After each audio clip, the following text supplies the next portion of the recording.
दोस्तों नमस्कार। मित्रों, ज्योतिष शास्त्र में अष्टक वर्गा पद्धति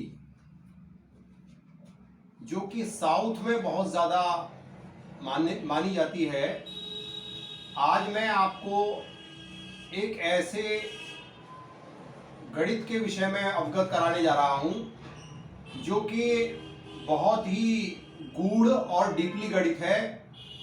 मेरे जितने भी दर्शक मुझसे जुड़ते हैं वह कमेंट में यह जरूर कहते हैं कि सर, अष्टक वर्ग में किसी पर्टिकुलर हाउस को 21 अंक मिलते हैं और दूसरे हाउस को 42 मिलते हैं और तीसरे हाउस को, किसी पर्टिकुलर हाउस को 30 भी मिलते हैं।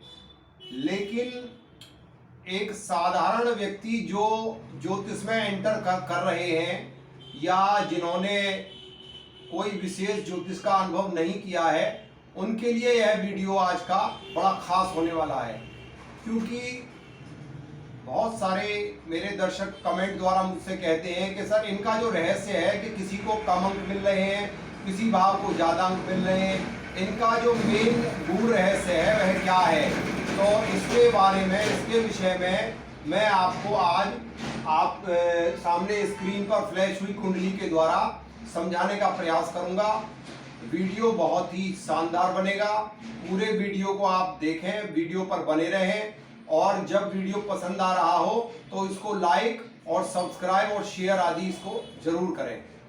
तो दर्शकों, मैंने जो कुंडली ली है, मैं इस कुंडली में आपको यह बताऊंगा कि पर्टिकुलर हाउस में जिसमें ज़्यादा अंक मिल रहे हैं वह किस वजह से मिल रहे हैं और जिसमें कम अंक मिल रहे हैं वह किस वजह से मिल रहे हैं। सबसे पहले तो हम जो ये कुंडली है, इसमें जो 12 हाउसेस में अंक मिल रहे हैं उसमें मिनिमम और मैक्सिमम जो अंक मिल रहे हैं उसके गणित पर आपको अपने विचारणीय तथ्य आपके समक्ष प्रस्तुत करने जा रहा हूं। दर्शकों, सबसे ज्यादा मेष राशि को 35 अंक और उससे भी अधिक 42 अंक कुंभ राशि को मिल रहे हैं।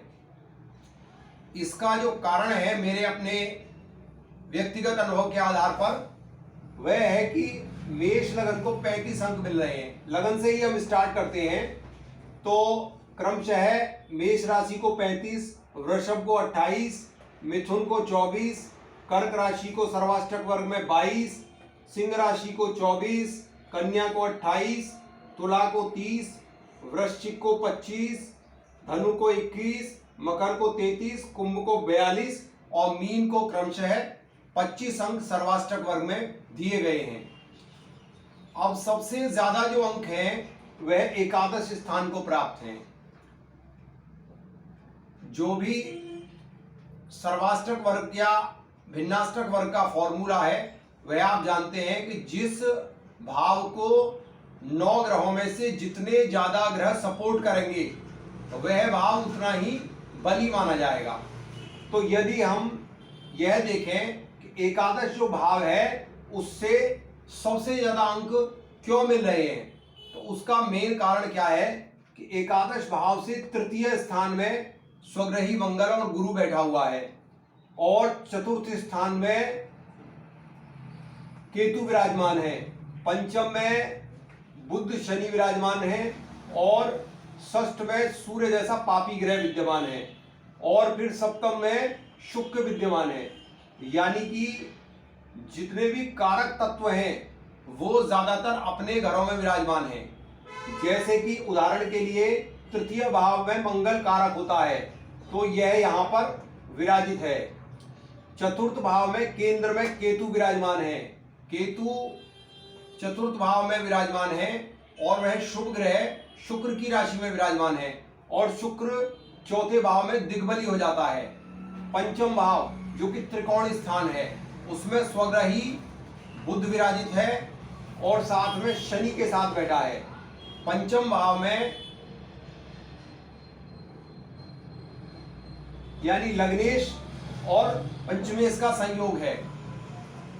कुंडली में यदि लग्नेश और पंचमेश का संयोग हो तो वह 1 नंबर का राजयोग का निर्माण करता है। इसलिए एकादश भाव से छठे भाव में सूर्य जैसा क्रूर ग्रह विराजमान है और सप्तम भाव जो कि शुक्र का अपना हाउस है इसमें शुक्र जैसा शुभ ग्रह विराजमान है। इस वजह से 11वें स्थान को और 11 नंबर से 10th हाउस में राहु जैसा पापी ग्रह जो कि उपचय हाउस है उसमें विराजमान है। राहु जिसके 10 में, दुनिया उसके बस में। और राहु का जो डिस्पोजिटर है मंगल, उसकी दशम दृष्टि 8वीं आस्पेक्ट अपने घर पर पड़ रही है, यानी वृश्चिक राशि पर पड़ रही है। इसलिए राहु को यहाँ काफी बलवान माना जाएगा।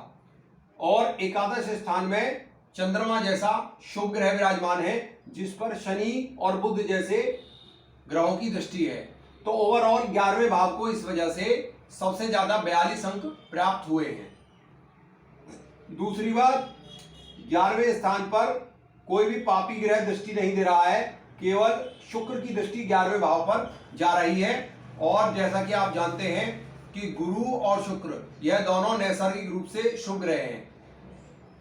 अब इसमें जो सबसे कम अंक मिल रहे हैं, अभी तो मैंने आपके समक्ष सबसे ज्यादा जो अंक मिल रहे हैं उसका आपके समक्ष जो डिस्क्रिप्शन था वह बताया। अब जो सबसे कम अंक है यहाँ पर आप इनमें सब में देखें तो सबसे कम अंक यहाँ भाग्य स्थान को मिल रहे हैं, जो कि मात्र 21 अंक हैं। सर्वाष्टक वर्ग में 24 अंक को मध्यम अंक माना जाएगा, अतः यहाँ 21 अंक मिल रहे हैं। तो यहाँ भाग्य स्थान पर 21 अंक सबसे कम मिल रहे हैं। क्यों मिल रहे हैं? उसका मेन जो कारण है वह है मेष लगन में बुध छठा और तृतीय भाव का मालिक होकर प्रबल अकारक बनता है। यदि हम यह देखें कि मेष लगन में सबसे ज्यादा अकारक ग्रह कौन होगा, तो शुक्र और बुध को माना जाएगा। शुक्र क्योंकि केंद्र का मालिक है, अतः इसकी जो अकारकता है वह थोड़ी कम हो जाएगी। परंतु बुध छठा और तृतीय भाव अष्टम टू अष्टम थ्योरी के कारण सबसे ज्यादा नेगेटिव हाउस होता है, और वहां का मालिक जो है बुध बनता है मेष लगन में, और छठे हाउस का मालिक भी बुध बनता है। इसलिए भाग्य स्थान पर बुध और शनि जैसे अकारक ग्रहों का अकारक भाव में बैठकर दृष्टिपात करना, यह जो है 9वें भाव को कम अंक देने के लिए काफी है। इस वजह से भाग्य स्थान काफी पीड़ित हो रहा है, क्योंकि बुध प्रबल अकारक होकर और अपने ही घर में बैठकर यानी अपनी अकारक की तत्वता को और ज्यादा बढ़ा रहा है, और वह पापी ग्रह के साथ बैठा है। दर्शकों, बुध एक ऐसा ग्रह है जो कि यदि किसी पापी के ग्रह के साथ बैठता है तो वह पापी बन जाता है, और शुभ ग्रह के साथ बैठता है तो वह शुभ बन जाता है। दूसरी बात, बुध यहाँ पर शनि जैसे पापी ग्रह के साथ भी बैठा है, और एक क्रूर ग्रह और केतु पापी ग्रह यानी उसके दोनों तरफ पापी ग्रह बैठे हैं, तो वह पाप कर्तृ योग भी बना रहा है, तो यह और ज्यादा पापी हो गया। और यह डायरेक्ट जो है भाग्य स्थान को देख रहा है, इसलिए भाग्य स्थान को 21 अंक मिल रहे हैं। अब हम क्रमशः जितने भी अंक जिस राशि को मिल रहे हैं उसके हिसाब से आपको प्रेडिक्शन करके बताते हैं। सबसे पहले हम लगन पर चलते हैं। यहाँ पर लगन को सर्वाधिक अंक मिल रहे हैं 11वें स्थान के बाद, यानी कि 35 अंक, जिसका मेन कारण है कि लगन पर किसी भी नेगेटिव ग्रह की दृष्टि नहीं है, और मेष लगन के प्रबल कारक यानी मंगल एवं गुरु यह दोनों लगन में ही विद्यमान है, और किसी भी नेगेटिव हाउस की ग्रह की यहाँ पर दृष्टि नहीं है, इसलिए इसको 35 अंक मिले। द्वितीय स्थान का जो लॉर्ड है शुक्र, वह यहाँ से केंद्र में बैठ गया, और इसको त्रिकोण के स्वामी गुरु ने पंचम दृष्टि से दृष्टिपात कर दिया। इसलिए द्वितीय भाव का जो लॉर्ड है वह काफी शुभ है, और वह शुभ स्थान में विराजित है, इसलिए इसको 28 अंक मिल रहे हैं। इसी क्रम में तृतीय हाउस को मिल रहे हैं 24 अंक, जो कि मध्यम अंक हैं। उसका मेन कारण क्या है कि तृतीय भाव में मैंने जैसा कि आपको भी बताया है, षष्ठेश बुध बैठा है और शनि जैसे पापी ग्रह के साथ बैठा है, और इस पर चंद्रमा जो कि केंद्र का मालिक होकर त्रिकोण में विद्यमान है और इसकी दृष्टि पड़ रही है, इसलिए इसको मध्यम अंक मिल रहे हैं। अब हम चौथे स्थान पर चलते हैं। दर्शकों, चौथे स्थान को कुल 22 अंक मिल रहे हैं, जो कि काफी कम है। 22 अंक इसलिए मिल रहे हैं, मध्यम से भी कम अंक मिल रहे हैं, मध्यम अंक 24 माने जाते हैं।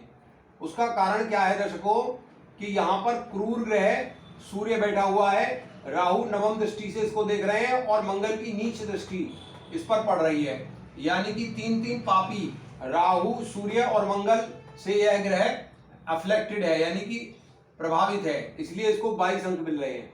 पंचम स्थान को दर्शकों मिल रहे हैं सिंह राशि को 24 अंक यानी मध्यम अंक मिल रहे हैं। उसका मेन कारण यही है कि इसका जो लॉर्ड है वह खुद से द्विद्वादश का संबंध बना रहा है और यहाँ क्रूर ग्रह मंगल की दृष्टि भी आ रही है और राहु की दृष्टि भी आ रही है। उधर यहाँ जो तीसरे भाव में शनि बैठे हैं वह 29 डिग्री और 56 अंश पर बैठे हैं, जो कि इनका प्रभाव जो है काफी हद तक चौथे हाउस पर भी आ रहा है। जब भी कोई प्लैनेट 29 डिग्री को पार कर जाएगा तो वह अपना प्रभाव अगले हाउस में भी देने लगता है। तो शनि का प्रभाव भी यहाँ आ रहा है, यानी कई कई पापी ग्रहों का प्रभाव यहाँ आने की वजह से यह इसका जो लॉर्ड है सूर्य वह पीड़ित हो रहा है, इसलिए इसको कुल 24 अंक मिल रहे हैं। दर्शकों अब आ जाते हैं कन्या राशि। कन्या राशि को मिल रहे हैं 28 अंक। कन्या राशि को 28 अंक क्यों मिल रहे हैं? क्योंकि एक तो यहाँ केतु जैसा पापी ग्रह पंचम दृष्टि से इसको देख रहा है, दूसरी बात इसका जो हाउस होल्ड है वह शनि से पीड़ित है। परंतु इस ग्रह पर केतु के अलावा किसी और विशेष पापी ग्रह की दृष्टि नहीं मिल रही है, पड़ रही है, इसलिए इसको 28 अंक मिल रहे हैं। अब हम तुला राशि को देखते हैं। तुला राशि को 30 अंक मिल रहे हैं, जो कि अच्छे अंक हैं। उसका मेन कारण है कि इस हाउस पर भी किसी पापी ग्रह की दृष्टि नहीं पड़ रही है, केवल मंगल की दृष्टि पड़ रही है। मंगल अपने घर में बैठा है और वह डायरेक्ट बृहस्पति के साथ बैठकर यानी भाग्येश बृहस्पति के साथ बैठकर इस भाव को देख रहा है, इसलिए इसको 30 अंक मिल रहे हैं। अष्टम भाव को 25 अंक मिल रहे हैं, जो कि मध्यम अंक है। अष्टमेश की अष्टम भाव पर दृष्टि है और अष्टमेश यहाँ बृहस्पति के साथ बैठा है, लेकिन यहाँ राहु भी बैठा है, इसलिए इसको कम अंक मिल रहे हैं। और राहु यहाँ छठे भाव का यानी रोग ऋण शत्रु का मालिक है, इसलिए इसको कम अंक मिल रहे हैं। अब मैंने जैसा कि आपको पहले बता रखा है कि नवम भाव को सबसे कम अंक इसलिए मिल रहे हैं क्योंकि यहाँ जो है बुध और शनि जैसे पापी ग्रहों की दृष्टि आ रही है। अब हम दशम भाव पे चलते हैं। दशम भाव को 33 अंक मिल रहे हैं। उसका मेन कारण क्या है कि दशम भाव पर त्रिकोणीय सूर्य की डायरेक्ट दृष्टि पड़ रही है, इसलिए इसको अधिक अंक मिल रहे हैं। और दशम भाव क्योंकि लगन से चौथा केंद्र बली, चौथे से सातवां केंद्र बली और दशम केंद्र पूर्ण बली माना जाता है, इसलिए दशम केंद्र चारों केंद्रों में उत्तम केंद्र है। और इसका जो लॉर्ड है वह खुद से 6 हाउस में और 6 हाउस के लॉर्ड के साथ बैठा है। और शनि को हम 6 हाउस में अति विशिष्ट कारक मानते हैं। शनि जैसे ग्रह को हम 6 हाउस में अति विशिष्ट कारक मानते हैं, इसलिए इसका जो हाउस होल्ड है डिस्पोजिटर है उसको जो है कहीं ना कहीं अति विशिष्ट कारक हाउस मिला, इसलिए इसको 33 अंक दिए गए।